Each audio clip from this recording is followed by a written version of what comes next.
Good evening. It's Wednesday, June 12th. This is Robert Moynihan with Inside the Vatican magazine, and very happy to have once again Father Charles Murr. Father Charles, how are you doing? I'm doing fine, Dr. Moynihan. I'm doing fine. And, I've got to tell you, I'm beginning to, well, I've always appreciated your patience, but I'm beginning to wonder about it, that you have me on so often. Aren't you sick and tired of me yet? Well, I think we make a good team, and I think people are appreciating our conversations. And I think the present crisis is a crisis of confusion and isolation. So if we talk about things, I think we do a positive, helpful something for the present situation of the church. With your sort of wisdom. Well, you be isolation and I'll be confusion. Well, how do you think that would work out, huh? Well, I think we're bringing people together here. We get a couple hundred people each time watching, and then we get many thousands afterwards. And I appreciate everyone watching. Thanks, all of you. I see some people are joining us now live. And if you have questions you'd like to bring up, Father has told me he's ready to take any question. As long as it's not too difficult. Any question, as long as it's not too difficult. No, any question. Yes. And if anybody has a question, I'll give it my best to answer.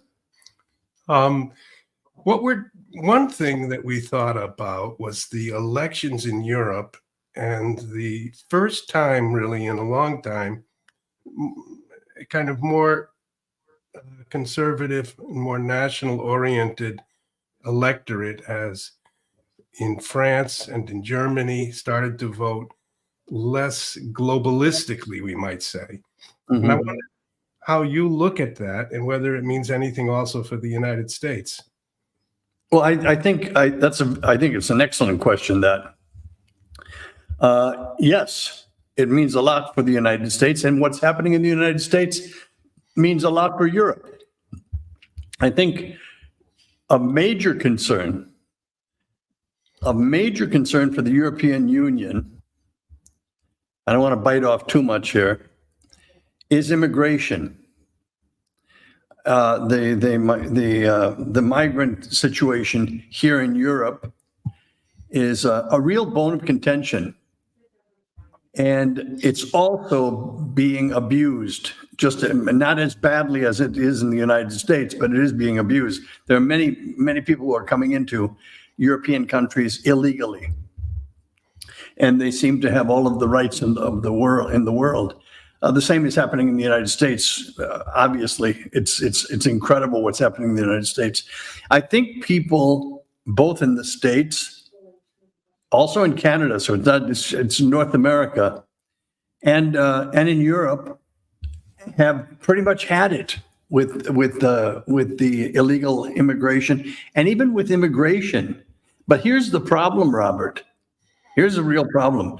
They want to maintain their culture. They want to maintain their identity. They have no children. Yeah. They have no children, so they don't really have a future. If you look at, I was reading the statistics about a year ago on Germany, the Scandinavian countries, Italy, Spain. I mean, they're almost to the point, some of them are at the point already where there is no recuperation possible. They can't recover. They cannot recover. It doesn't matter if everybody has 10 children tomorrow. They cannot recover. The damage is done by not having children for their economies, for their culture, and for everything else. It's a real mess that nations have seemed to have gotten themselves into. And the irony is that this was what Pope Paul was talking about in 1968 when he wrote Humanae Vitae. Yeah. This is exactly what he was talking. This is one of the consequences. And people poo-hooed that. Oh, no, no, no, no, don't worry about that. And it'll never be a problem. But it is a problem. It is a problem. Also, there's a movement in Europe. As you know, I live in Spain, and I think the majority of the audience already knows that. And I have a lot of people coming to visit from France and from Italy. They want the migrants, legal and illegal, I've heard this from many people, out of their countries. Yeah. What I'm hearing also in the United States, this is I believe it's popular opinion now. I just heard on a couple of shows that are pretty reliable that I listen to from the United States. It's over 50%, closer to 60 or 62% of the American people want not only to stop illegal immigration, not only to stop legal immigration, but to return people to their countries of origin. They want. I mean, this is a serious thing, and it's coming up right now. And politically, Robert, what's happening here is the same thing that's happening in the United States. People who hold those opinions, you can call them conservatives, you can call them patriarchs, you can call them nationalists, you can call them whatever you want to call them. But their number is the majority of people. When you're talking 60 to 63% of a nation who would like to see people returned to their countries of origin, it's a major deal. And this is what's happening here in Europe. In Europe, you've got another problem as well. You know, Robert, you lived here for many years, and you live here during the year, off and on. It's not a question of nationalism per se, though it is that, every nation. But you've got all of these nations together who are insisting that they want to be their own people. Yeah. It's an irony. The European Union, frankly, from the very beginning, I didn't see how that could work. I didn't see how it could work. To me, the Europeans were already united in many ways. Culturally, their religion helped them tremendously unite with one another.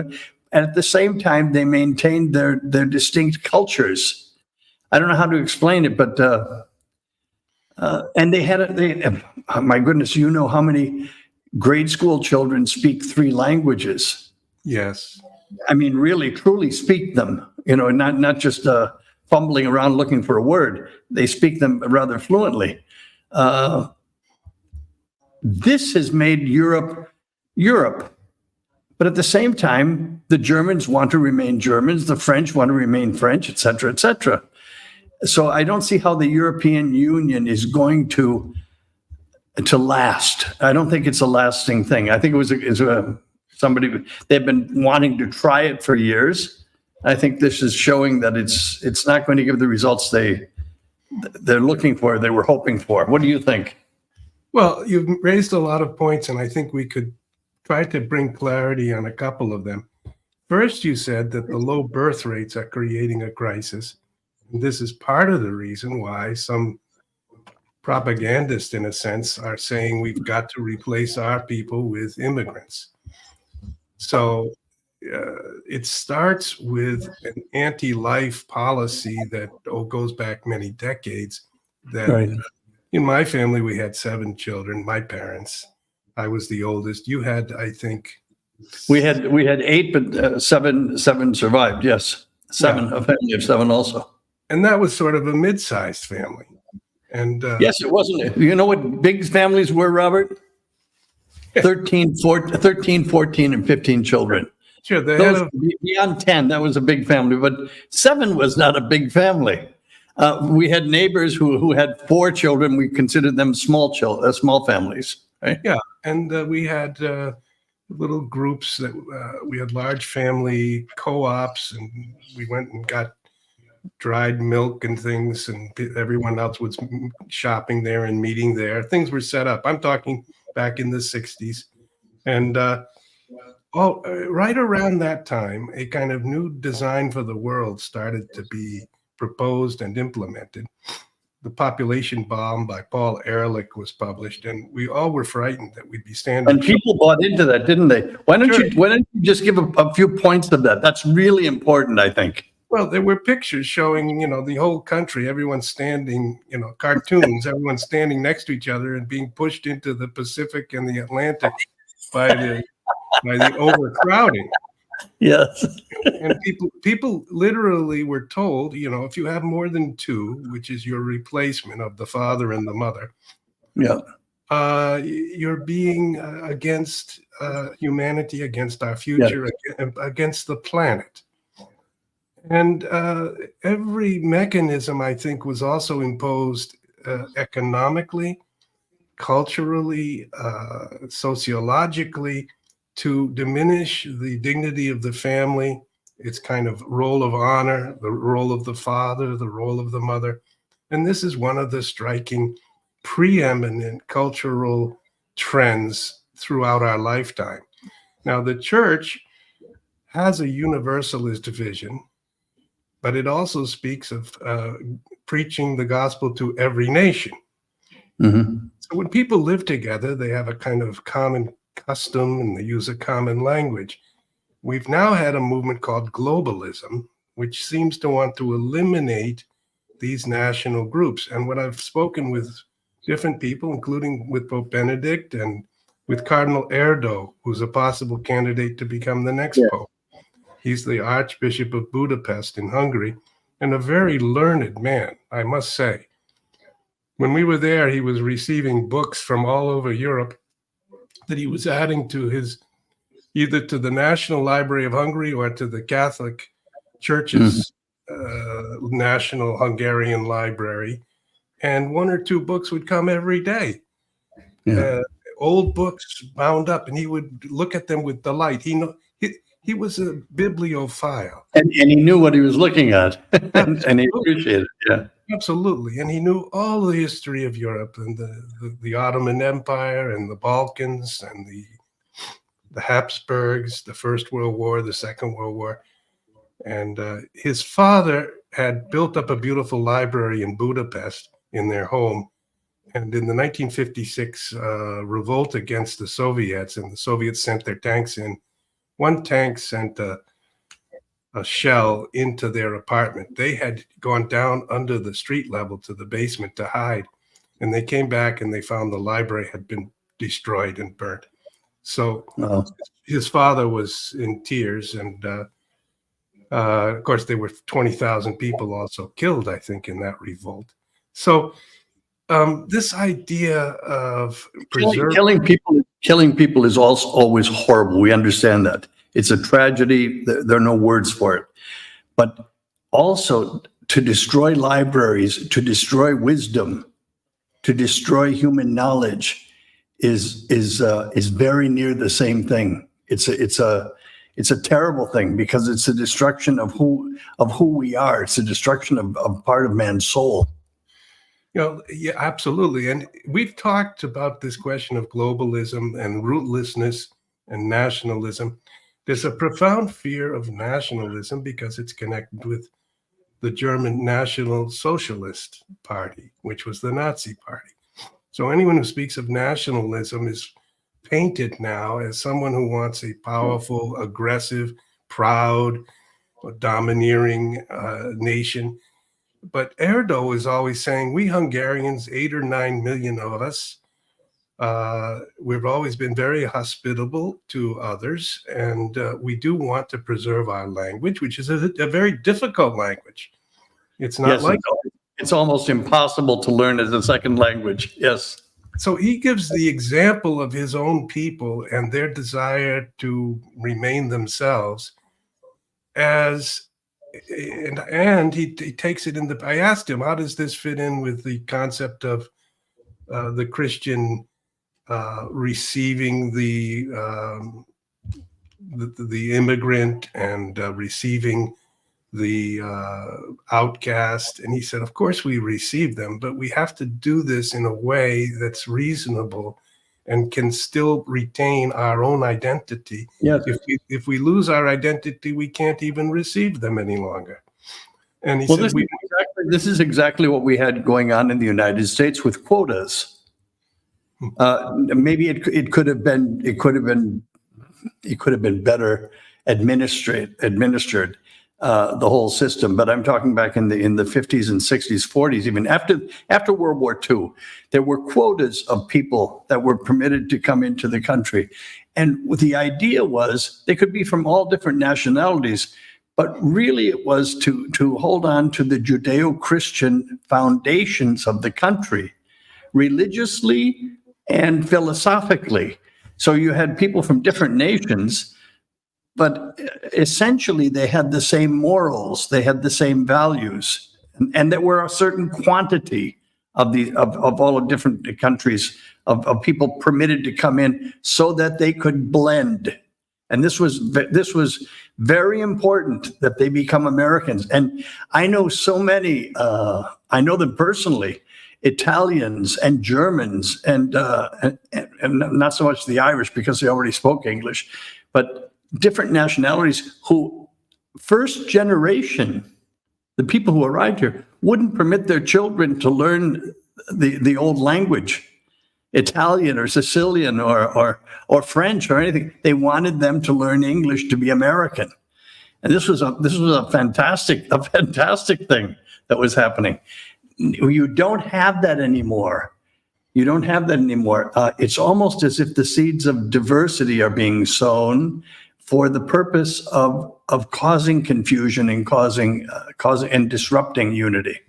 well, I agree with that. I think you have to be careful because we could easily exaggerate, but we also have to be very honest.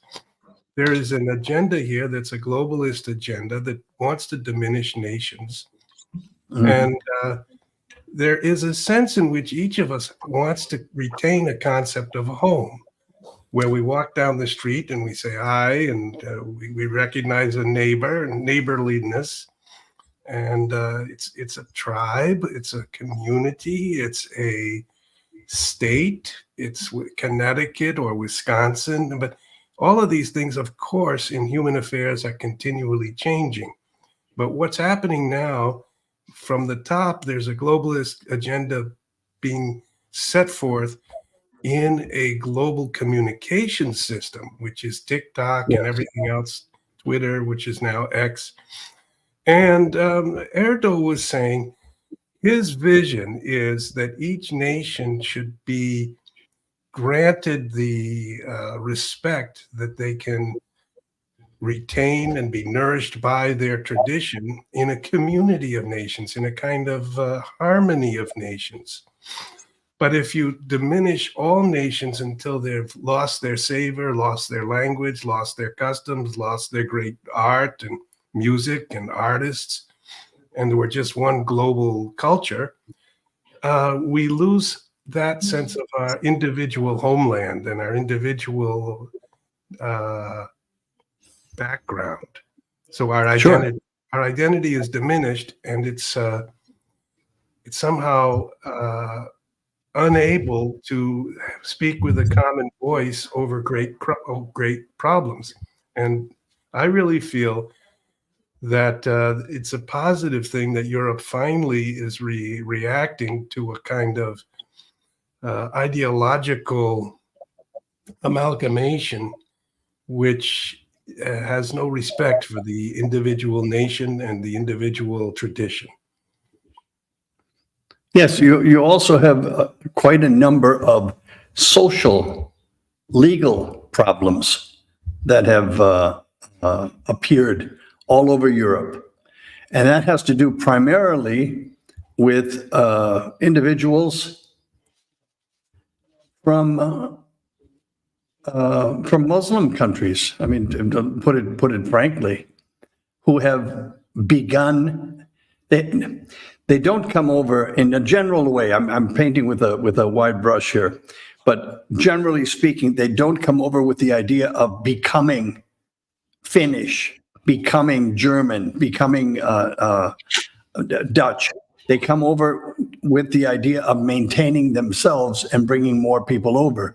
There's Marseille in France. Yes, I My have. city is my goodness, the first, I think it's the first language of the city is Arabic. The first language. There are entire areas where French isn't spoken at all. This is beginning to bother people, and nobody is becoming. Many of these people, the immigrants, especially those from Islamic countries and culture, are not becoming part of. They are becoming separate from. And this is causing a lot of problems. Legally, also, you have a how to call it? How do you call it? I would call it white guilt. Shall I call it white guilt? Do we understand what I mean by that? Yes. The court systems, legal systems, what have you, bend over backwards to accommodate foreigners because they can't understand us for some reason. So there's a lot of inequality in legislation and in justice systems, and this is a real problem with people. People Well, see this. People, citizens who are born there, see this and are not happy with it. This is part of the resentment that's growing. well, I mean, we can take this many different directions, but we have a comment from St. Martin, 17773. One of the sentiments most natural to man, that of nationality, is erased from the liberal catechism, and that where the word is still employed, it is used by the heads of the party as a pretext to, and he has another, he's been writing here industriously, to enchain governments or as a lever to bring about destruction.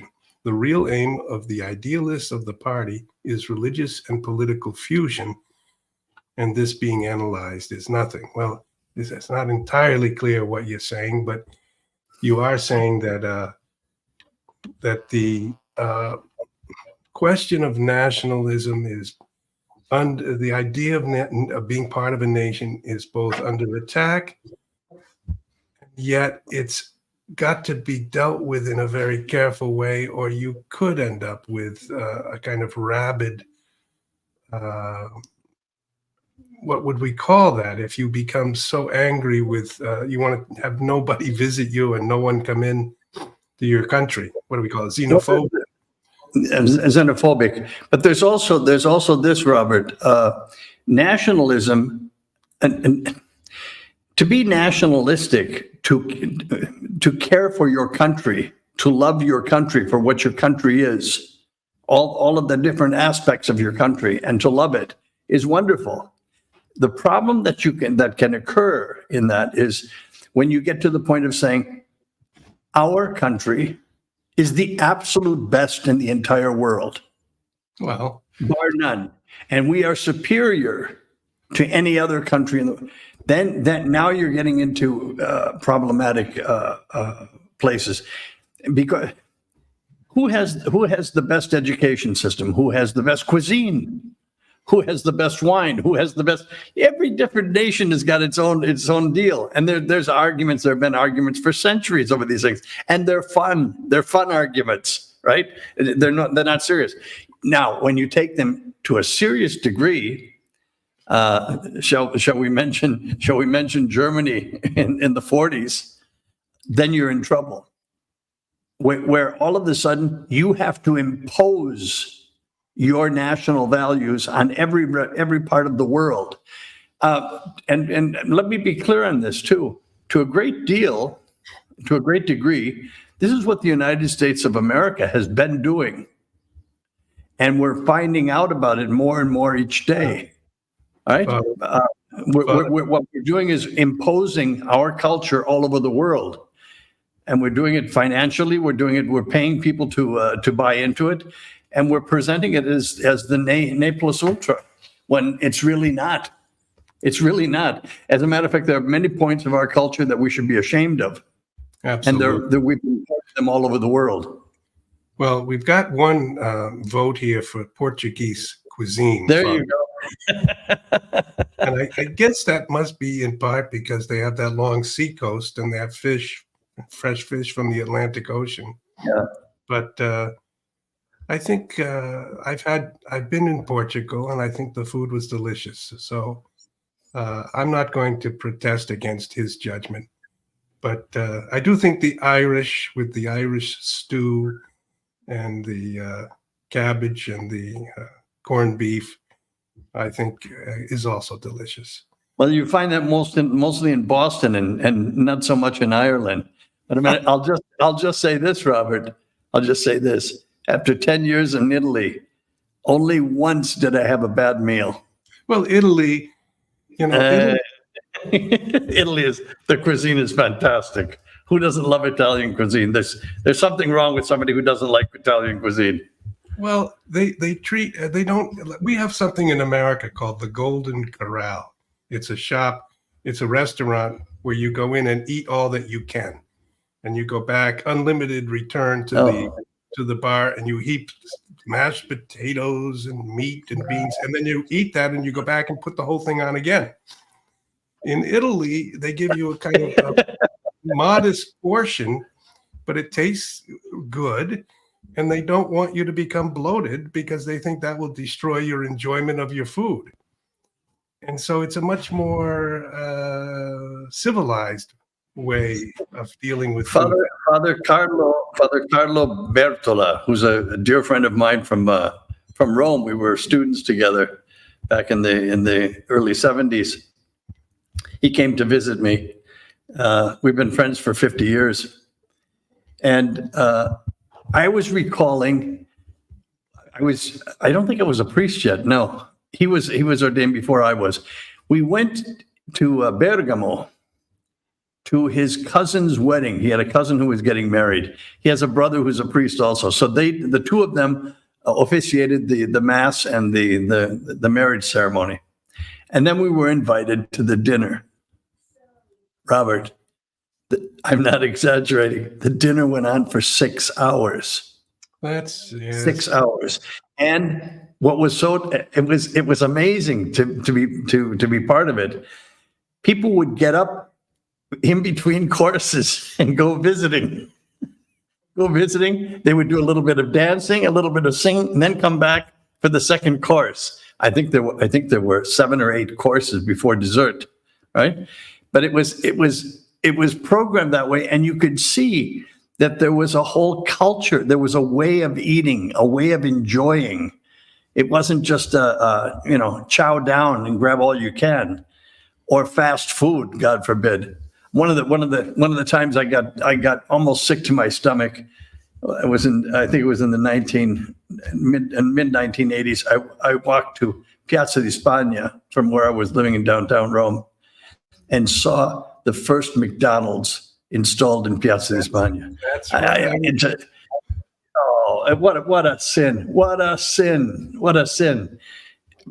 But anyway, but there were lines. There were lines waiting to eat a hamburger. Unbelievable. Well, we're getting a little bit off subject. The point is, I wanted to take a little break, and I wanted to recapitulate now. We had elections in Europe in the last few days. In France, they put the government of Macron in jeopardy. And they said in general that they don't want to go full speed ahead with this globalist agenda. Then we started to talk about immigrants and national identity. We're part of a Catholic church that's a global church, but there are, we speak of Irish Catholics, Italian Catholics, different groups within the church, because the national identity gives and imprints a certain character. It even a certain style. I mean, the Italians move, they say, with their hands, they speak. And the Americans are, I can see if someone is walking 100 yards away across Piazza San Pietro, I can often tell what nationality they belong to.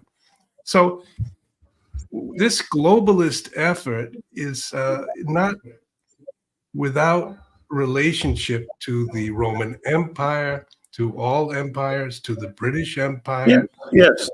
And also, in a sense, also to the globalizing activity of the church. On the other hand, just as you have a kind of custom and in your home, in your family, where we know we have certain common shared experiences. We remember the vacation to the mountains, or the death of someone dear to us. There's a mental structure that creates identity in small groups, and those groups can be a community, a town, a tribe, a family, an extended family. But the tendency in the last 50 years with the globalizing power of technology was to atomize many of these relationships. In a sense, we now have a globe of 8 billion individuals who are able to communicate with one another, and they're moving everywhere. And we are now facing the confusion that may cause. And I think even in the non-European world, I don't think the immigration in the Mideast is allowed as freely and No. people having communities there, maybe Catholic communities in Islamic countries. I'm not sure, but it's in this context that I mentioned Cardinal Erdo saying a harmony of national identities, each of which respects the other because they keep their own identity and they know how precious it is to them. But this is under attack. So we're not sure what a Swede or a Hungarian or a Frenchman or a Iranian are these identities able to survive, or will they all be disintegrated in the coming generation or two through Starlink and artificial intelligence? And that's a second theme that relates to this theme, because it's a question of humanity's future, humanity's identity, and then the role of the faith in that. Because Apple just announced that they're going to put artificial intelligence into all their laptops, all their cell phones. They're going to have Chat GPT installed in them, so that as soon as you get on your phone, you'll be prompted this and that. You can ask questions. It's a leap forward. The stock of Apple has skyrocketed up the last 2 days. And it means that the process that we've been part of is not ceasing, but it's actually accelerating, Father Murr. That's what I wanted to say. Okay. However, that's not necessarily a good thing.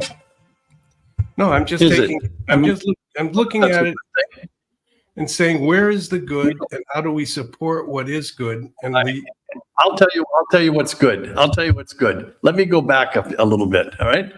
I'm from a place called St. Paul, Minnesota. We had, when I was growing up, in a radius of 5 miles, in a 5-mile radius, we had Our Lady of Guadalupe Church, belonged to the Mexicans. St. Louis, King of France, belonged to the French.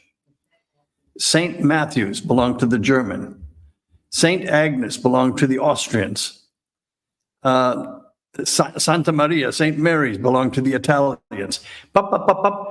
St. Michael the Archangel belonged to the Irish, very much belonged to the Irish, with the Monsignors O'Neill, uncle and nephew, both O'Neill. But it was a fantastic place. And when you would go to funerals or first communions or different churches, they all had a different flavor. But you heard the Mass was always the same. The Mass itself was the same Mass. So you knew where you were. The sermons were sometimes in Polish, or sometimes in German, or sometimes in French, or bilingual, the sermons. But the Mass was the same. So you retained your religious basis, which is what connected you with everybody else there. But at the same time, there was a high respect for the nationality of the people who were there. And it was a beautiful thing. My goodness, you know what? Holy Family is another. Holy Family was the Lebanese church, the Maronite church. Every one of these churches, when they had their fall festival or spring festival, whatever, my gosh, People came from all around. They had the best cuisine. The women of the parish mostly would make this. They would make. You would go to all of these things. We had the Croatians too. It was fantastic. But you had everyone living more or less, of course, not perfectly, but more or less a Christian moral life. The principles were Christian, and the liturgy united us. It didn't divide us. It united us. It held us together. While the languages and as I say, different customs were local. It was I just found that idyllic.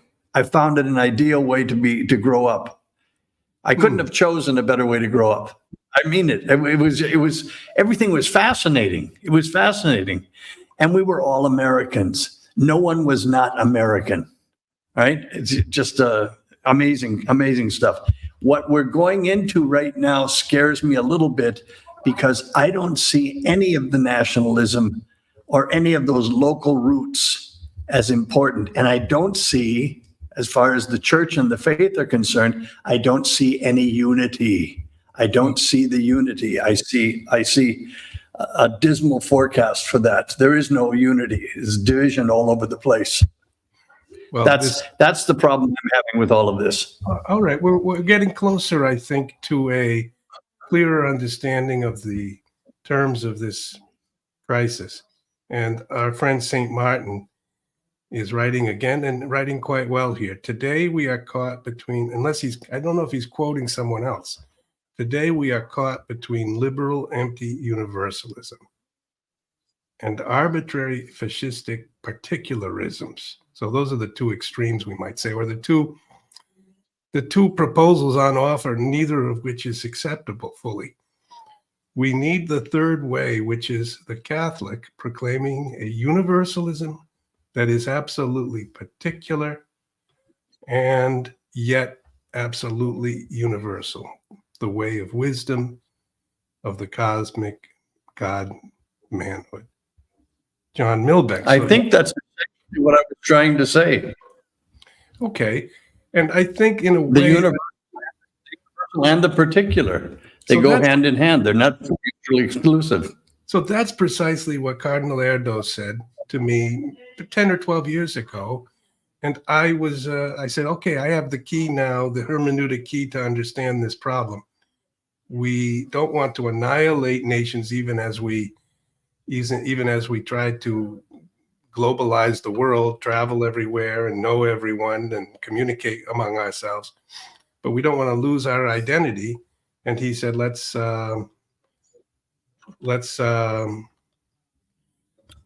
respect our own identity and support it, and respect, therefore, the identity of the other and support that in this type of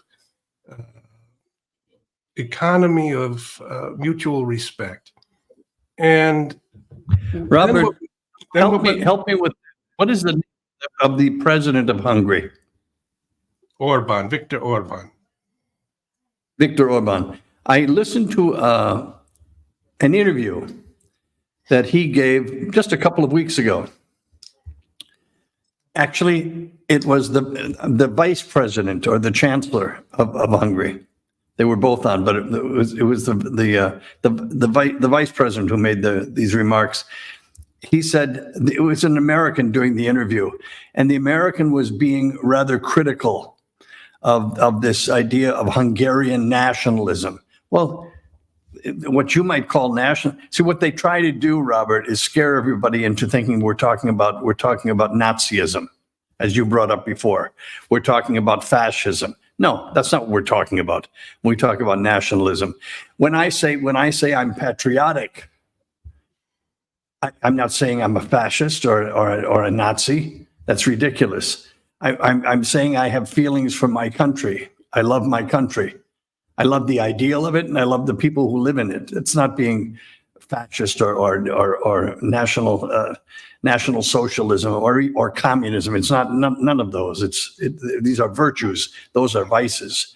But he said he shot back at the American who was making the interview, giving the interview or presenting it. Said, just a minute here. just a minute here. You have the right to come into someone else's country and demand A, B, C, D, E, F, G? Who are you? Exactly. And you blame us for retaining. And he said, our history, our religion, our language, our culture, our education level. Why? If most of those things are superior to your own, right? Whoa, that didn't settle too well, but he was absolutely right. Who are we? Who is anyone, any nation, especially the most powerful or one of the most powerful nations in the world, to go into another country and say, you've got to change, you've got to become more like us? Well, excuse me, who are you? And especially when you're coming in saying you have to become more like us, we don't have any values. This is what we're offering in so many situations. We're offering no values. Okay, so this is also the concern we have when we get the church leadership with regard to immigration and such issues, giving no attention whatsoever to the concern that the people who are living in a place are being asked to see everything changed in their own home. It would be as if someone came into your home and said, like in the film Dr. Zhivago, the Bolsheviks took people's homes and put other people in the homes, and so you couldn't live. So your own streets are no longer familiar to you. Sections of your own town are no longer areas where you can walk. Entire regions of your country become no longer what they once were, accessible and part of your own country. So it would take merely a certain concern and attention to the legitimate worry of the people who are generally very generous and welcoming, but they don't receive any respect. If you follow what I'm saying. I do. Yes. But the leaders don't seem to say. Pope Francis, to give credit, but it hasn't been much publicized, on one or two or three occasions, has said, when people immigrate, they should be respectful of the country that they immigrate to, and to the customs and the identity that the people have. And they shouldn't just retain every single aspect of their, without respecting in any way the country they enter into. He said that on a couple of occasions, and I think there's a truth. Well, all right, and yes, and he's right to say that. Now, what does he say? What does he say to those who don't respect that which he just got done saying? Who do go into a place and have no respect for the culture, the country, the people, the language, nothing. What does he say? See, we understand the positive part of what he's talking about. I don't think anybody disagrees with that. But the problem is the problem. What do we do when people don't behave this way? So I this is what these countries are facing right now.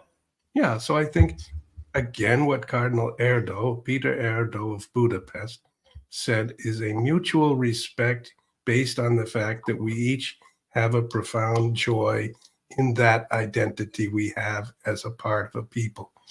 And then he said, we have a limit just physically with 8 million people who speak Hungarian. And, it's different than English, which is the number one language in the world, or Mandarin Chinese, a very large, or Spanish.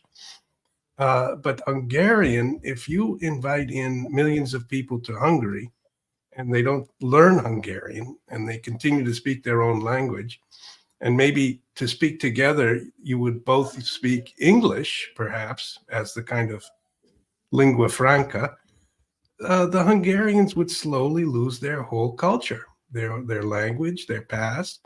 And so... yeah, but I don't think that would happen, Robert. That wouldn't happen in the second generation. You're talking about people who are going there to live there. Yes. The second generation would take care of that. They would go to schools and everything else. Maybe not the first generation, but we had that happening here too. We had a lot of people who first generation did not learn English, but they insisted that their children do, and they sent them to schools precisely for that purpose, to learn the language, the customs, and everything else, and insisted that English be spoken in the household, even when the parents themselves spoke broken English. Yeah. Right, and they understood these things. The people understand these things. Yeah, we have a couple of comments here. We actually have dozens of comments, and I apologize we can't put more of you up. Paul is writing, being Italian and stationed at Sigonella in the early 80s, I had to remind the guys, we are not in the USA, we are in Sicily. You have to respect their culture. Okay, so we have a base. The Americans have a base in Sicily at the place called Sigonella. And so the Americans come there and then they go around town.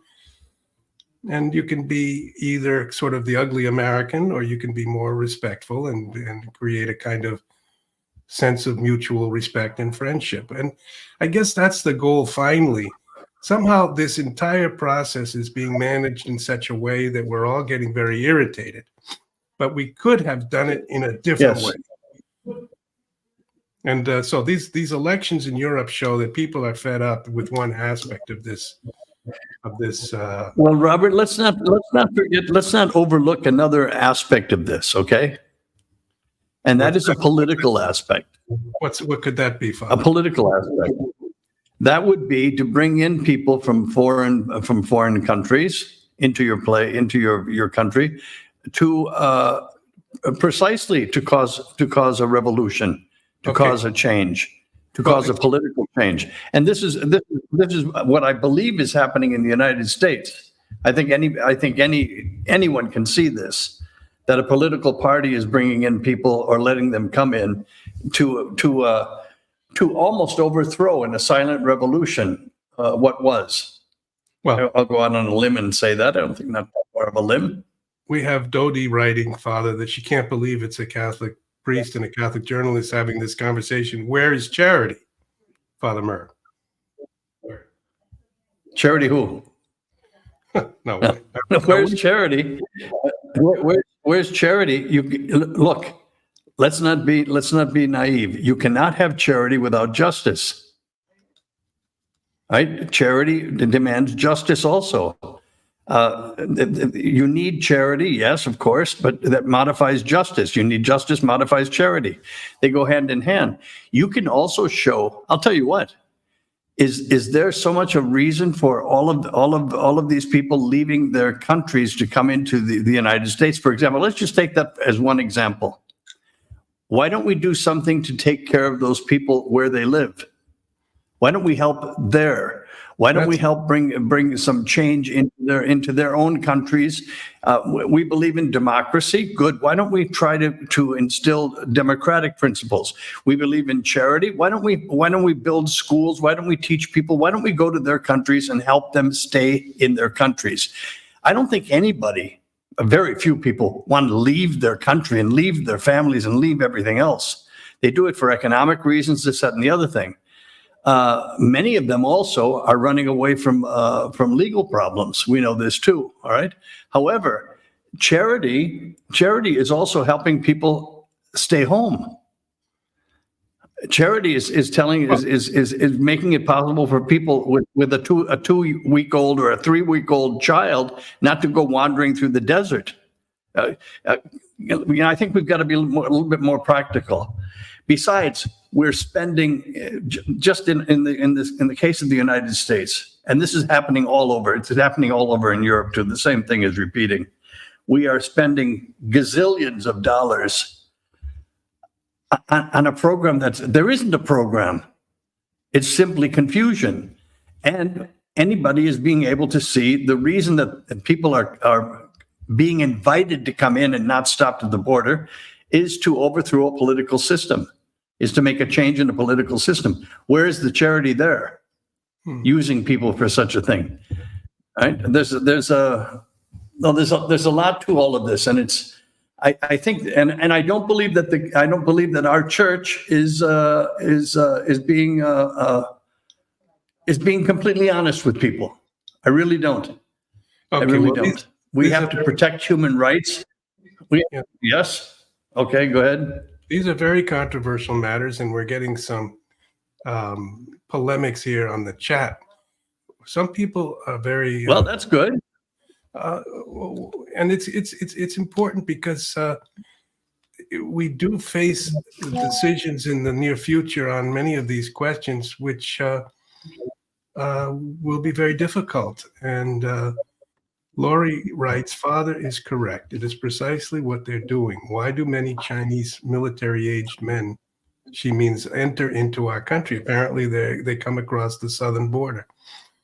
And did fear leader let them out of a communist country? Yes, there's a plan." Well, this is a condensed thought. It doesn't express her entire thought, but it's that there's more behind some of this or much of this immigration than simply people who are starving and they can't get water and they have terrible conditions in their own country. And we have tried to help people like that over decades with various Peace Corps projects and development projects. And Father, I believe you are correct. And even Pope Francis and Pope Benedict would say we do have to help the tragic situations of famine and utter poverty, and especially to bring peace in situations where warlords are roaming the country and arresting and killing people. So you say, you come home one night and you say, I've got to get out of this country. I could lose my life, my children. So that's all true as well.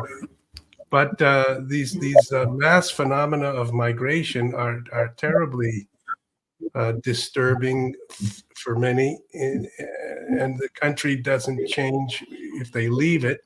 So we should work for peacekeeping in some way, for stabilization. And look, Robert, look. Let me give you a prime example that's very much in the news recently, and it should be. It merits being in the news. El Salvador. El Salvador was a place. It was a hellhole. A hellhole. People escaped. People from El Salvador did everything they could to get out of the country, because people and were they being left killed. in the tens of thousands. Because people were being killed by Yes, they were being killed in their own in front of their own homes. Yes. Now they got a president who's got some stamina and a good dosage of moxie. He knows what he's doing and he knows how to do it. All of a sudden, Robert, I may be wrong, but it's something like 600,000 El Salvadorians who had gone to the United States, to Canada, elsewhere, are returning to their own country. That's what they were waiting for. They were waiting for order. They were waiting for order and the lack of chaos. They're returning home. That's where they want to be. They want to be home, but they want to be home in a place that works. And the present president of El Salvador, who's absolutely magnificent, I've listened to his speeches, incredible, with discipline. And there are prisons opened up open built for gang members who are there by the thousands. And discipline is being put back. All of a sudden, people can leave their homes. They can walk on the streets. They can walk to mass. They can send their children to school without fear of everybody being killed. It can work. It can work, but you have to put a government in place. The United States of America has not always fought to put in good governments in places. We have put in governments that serve our purposes, whatever those purposes be. Expedience rules, but there are any number of ways of helping countries to really become themselves, and El Salvador is a fantastic example. All right. So the European vote suggests that there's been a end point, or in the pendulum has been reached. And finally, they voted against some of the more globalistic policies that had been accepted sort of without so much protest up until now. So in the coming weeks, this is going to be working itself out, and who knows whether the pendulum will swing back further. So what will be I still believe the necessary principle is what was expressed by Cardinal Erdo. A deep, profound respect for one's national identity and whatever is good, and what you talked about, virtue. And we can respect in every country something virtuous, something courageous, something noble, something honorable. And it can be in Mongolia, it can be in Argentina, but without eliminating the concept of an ethnicity or a people, a tribe, a group, and that we have mutual respect because we have not been amalgamated into one single globalist entity. That's sort of what I've been driving at throughout this hour. I don't know if Yes, and that's fine. And let's not forget something else. Let's not forget a contribution that His Holiness Pope Benedict tried and tried and tried to make to the European Union. That they recognize, without any obligation, just that they recognize in their constitution that Europe has a common culture, and it is called Christian.